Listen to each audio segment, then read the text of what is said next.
प्रिय भक्तों, अगर आप शुक्रवार का व्रत रखते हैं तो आपको अवश्य ही संतोषी माता यानी शुक्रवार की व्रत कथा अवश्य सुननी और पढ़नी चाहिए। ऐसा करने से माता आपके सभी मनोरथ, सभी मनोकामनाएं पूर्ण करती हैं और आपकी पूजा अर्चना भी पूर्ण होती है। तो दोस्तों, कथा सुनो। एक गांव में एक बुढ़िया रहती थी जिसके 7 बेटे थे। 6 बेटे कमाने वाले थे और एक बेटा बहुत ही निकम्मा था। बुढ़िया माँ 6 पुत्रों का जूठा 7वें पुत्र को दे देती थी। 7वां पुत्र एक दिन अपनी पत्नी से बोला, देखो मेरी माता का मुझ पर कितना प्रेम है। वह बोली, क्यों नहीं, सबका जूठा बच्चा जो तुम्हें खिलाती है। वह बोला, जब तक आंखों से ना देखें मान नहीं सकती। पत्नी ने हंसकर बोला, देख लो तब तो मान जाओगे। कुछ दिन बाद एक बड़ा त्योहार आया। घर में 7 प्रकार के भोजन और चूरमा के लड्डू तैयार किए।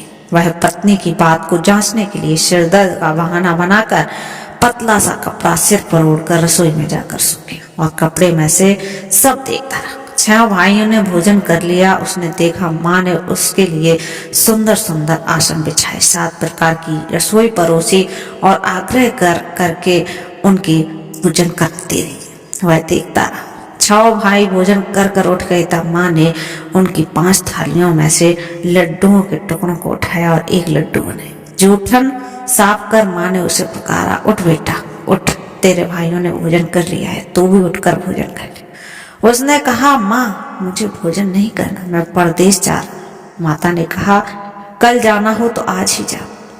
वह बोला, हाँ जा रहा हूँ।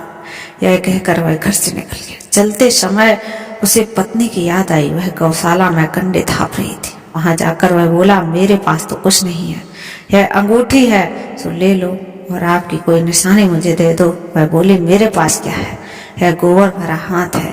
यह कहकर पत्नी ने उसके पीठ पर गोबर के हाथ की थाप मार दी। वह चल दिया। चलते चलते दूसरे देश में पहुंचा। वहां एक साहूकार की दुकान थी। वहां जाकर बोला, सेठ जी मुझे नौकरी पर रख लो।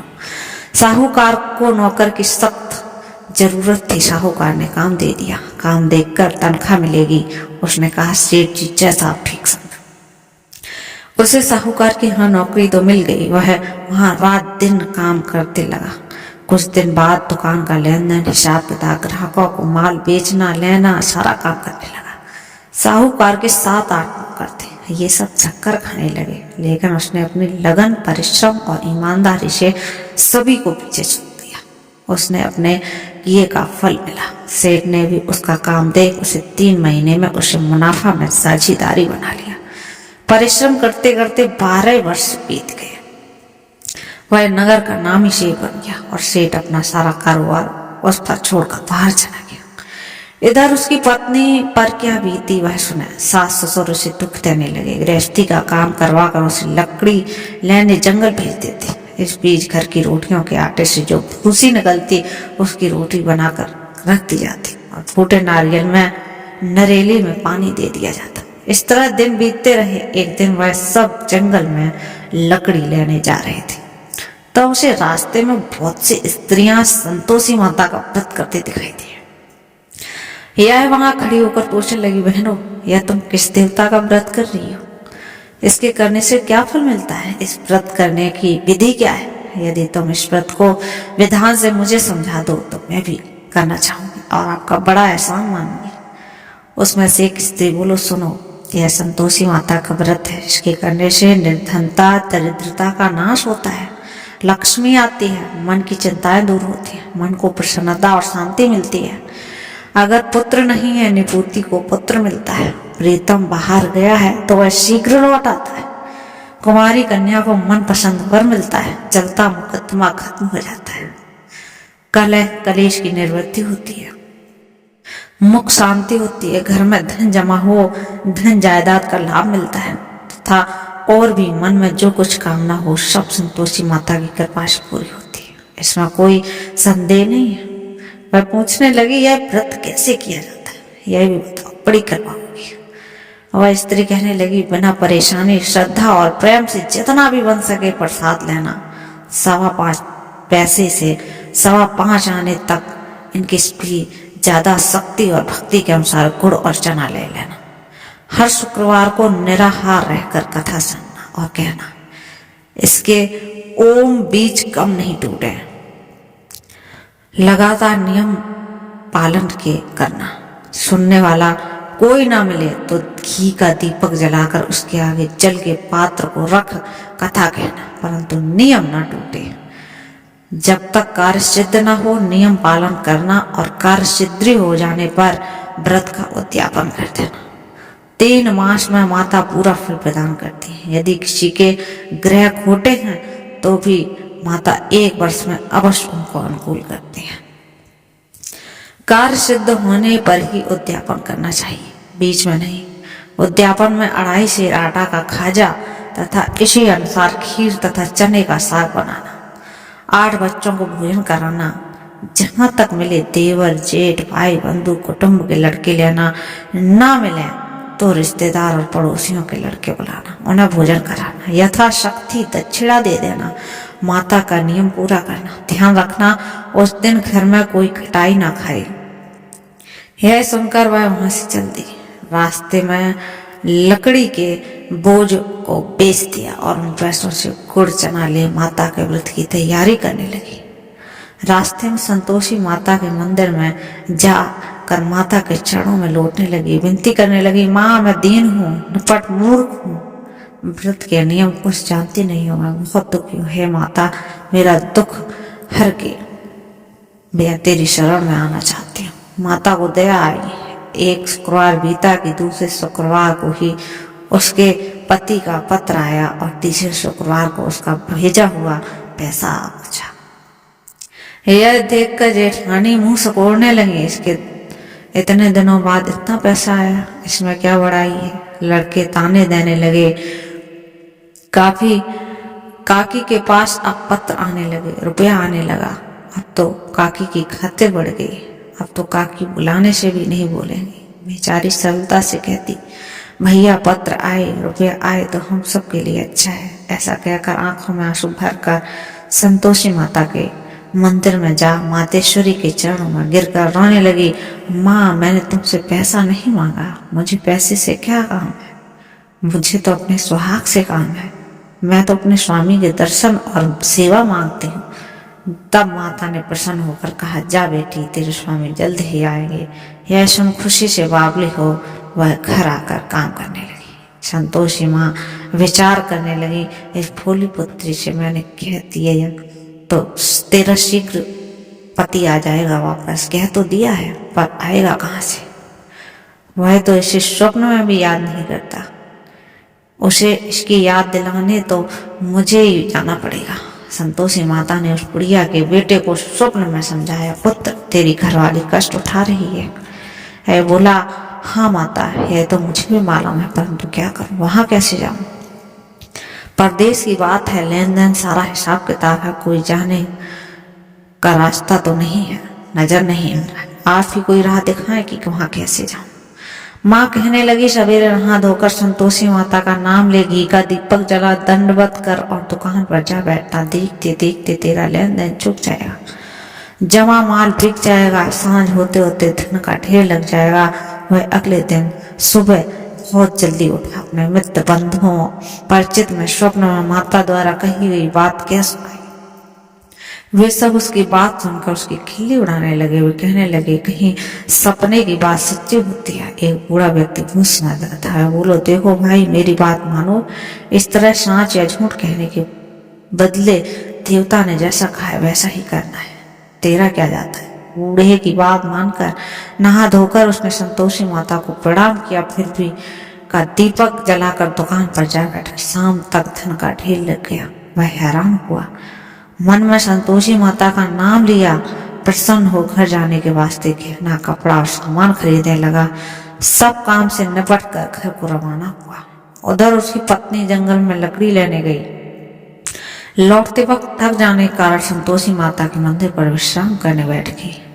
यह तो उसका रोज रुकने का स्थान हो गया था। धूल उठती देख उसने माता पूछा कि हे माता, यह धूल कैसी उठ रही है। माँ ने कहा, हे पुत्री, तेरा पति आ रहा है। अब तू ऐसा कर, लकड़ियों के 3 बोझ बना, एक नदी के किनारे रख, दूसरे मेरे मंदिर पर और तीसरा अपने सिर पर रख। तेरे पति को लकड़ी का गड्ढा देखकर मुंह पैदा होगा, यह वहां रुकेगा, नाश्ता पानी बना खाकर माँ से मिलने जाएगा।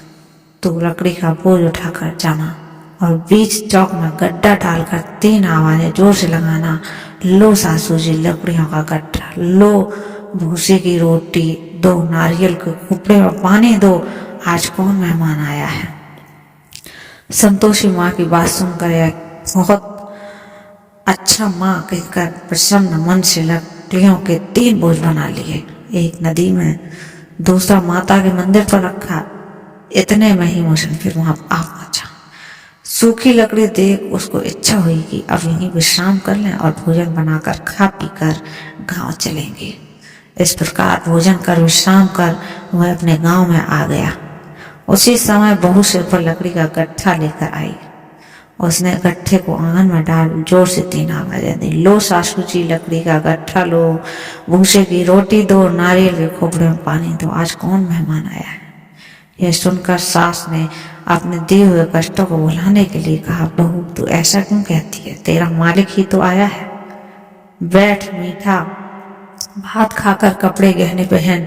पत्नी की आवाज सुनकर उसका स्वामी बाहर आया और उसके हाथ में पहनी अंगूठी देख व्याकुल हो गया। उसने माँ से पूछा, माँ यह कौन है। माँ बोली, तेरी पत्नी है।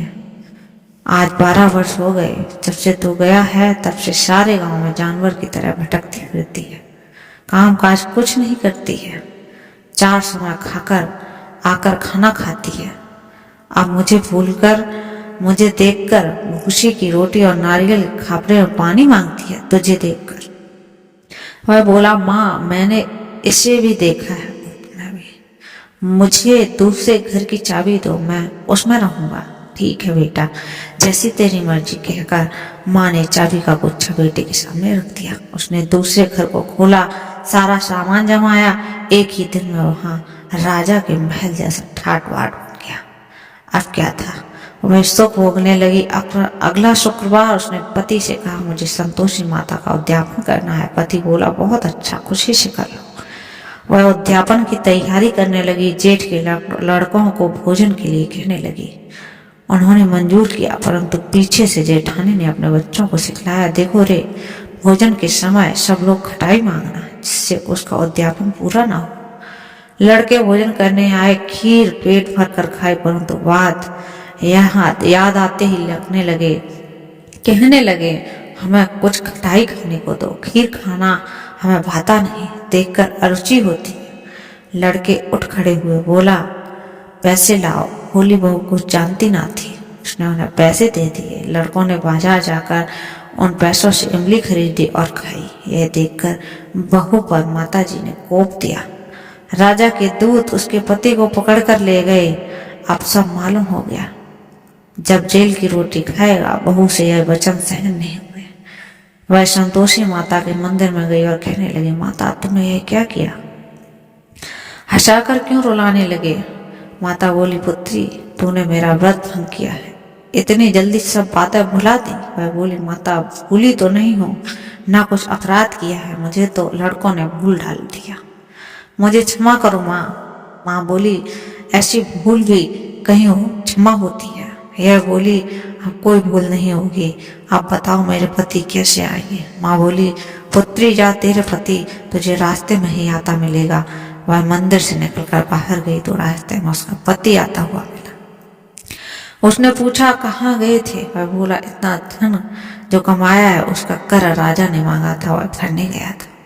वह प्रसन्न होकर बोली, भला हुआ, अब घर चलो। फिर अगला शुक्रवार आया। वह बोली, मुझे माता का उद्यापन करना है। पति ने कहा, ठीक है करो। वह फिर जेठ के लड़कों को भोजन को कहने गई। जेठानी ने लड़कों को सिखा दिया कि तुम पहले ही खटाई मांगना। लड़के भोजन करने बैठे, लेकिन भोजन करते से पहले ही कहने लगे, मैं खीर पूरी नहीं खाती, जीव गड़ता है, कुछ खटाई खाने को दो। वह बोली, खटाई खाने को नहीं मिलेगी, खाना है तो खाओ। उनके उठकर चले जाने पर उनके ब्राह्मणों के लड़के बुलाकर भोजन करवाया। दक्षिणा की जगह उन्हें एक एक फल दिया। इससे संतोषी माता प्रसन्न हुई। माता की कृपा से 9 माह बाद उसके चंद्रमा के समान एक सुंदर पुत्र प्राप्त हुआ। पुत्र को लेकर वह संतोषी माता के मंदिर में जाने लगी। माँ ने सोचा, यह रोज आती है, आज क्यों ना मैं इसके ही घर चलूं, इसका आसरा देखूं तो सही। यह विचार कर माता ने भयानक रूप बनाया। गुड़ और चने से सना मुख, ऊपर से मुख के समान मुंड के समान ओंठ, उस पर मक्खियां भिनभिना रही थी। दहलीज पे पैर रखते ही उसकी सास चिल्लाई, देखो रे कोई चुड़ैल डाकिनी चली आ रही है, लड़कों इसे भगाओ नहीं तो सबको खा जाएगी। बहू रोशनदान से देख रही थी। वही प्रसन्न उठी, आज मेरी माता मेरे घर आई है। यह कहकर दूध पीते बच्चे को गोद उतार दिया। इस पर उसको सास क्रोध में भरकर बोली, अरे राण, इसी देखकर कैसे उतावली हुई है जो बच्चे को पटक दिया।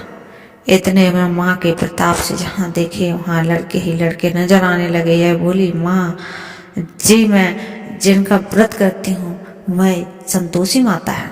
इतना क्या उसने झट से घर के सारे किवाड़ खोल दिए। सब ने माता के चरण पकड़ लिए और विनती कर कहने लगे, हे माता, हम मूर्ख हैं, अज्ञानी हैं, तुम्हारे व्रत की विधि हम नहीं जानते। तुम्हारा व्रत हम कर हमने बड़ा अपराध किया। हे माता, आप हमारे अपराधों को क्षमा करो। इस प्रकार बार बार कहने पर संतोषी माता प्रसन्न हुई। इसके बाद उसकी सास कहने लगी, हे संतोषी माता, आपने बहू को जैसा फल दिया है वैसा सबको देना। जो यह कथा सुने पढ़े सबकी मनोरथ पूर्ण करना, सबकी मनोकामना पूर्ण करना। प्रिय भक्तों, आपकी भी मनोकामना पूर्ण हो, सबकी मनोकामना पूर्ण हो। दोस्तों, ये प्रिय भक्तों, ये संतोषी माता की कहानी थी। फिर मिलते हैं किसी नई वीडियो में। तब तक चैनल पर नए हैं तो चैनल को सब्सक्राइब करना। धन्यवाद। बोलो संतोषी माता की जय।